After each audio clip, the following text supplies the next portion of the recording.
બટાકા ધોઈ અને બાફી દેશું. બાફવા માટે મૂકી દેશું.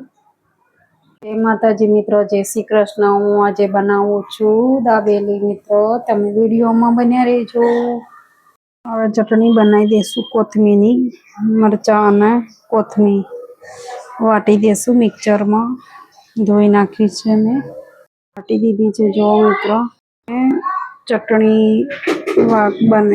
વાટી દીધી છે સરસ રીતે. જુઓ કોથમીર અને મરચાં.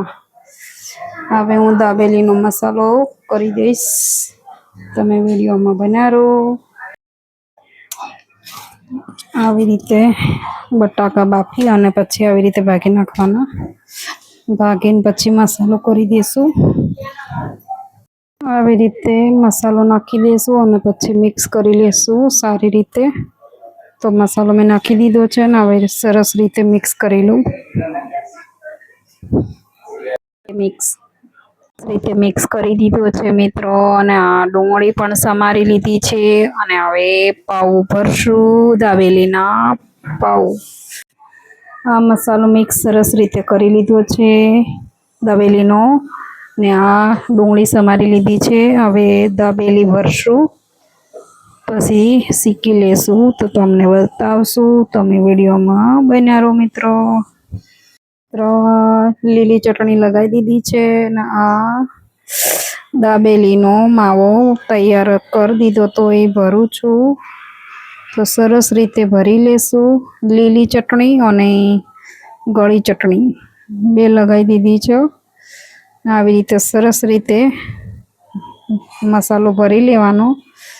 એના પછી આ મસાલા સિંગ, એના પછી ડુંગળી આવી રીતે બંધ કરી દઈશું.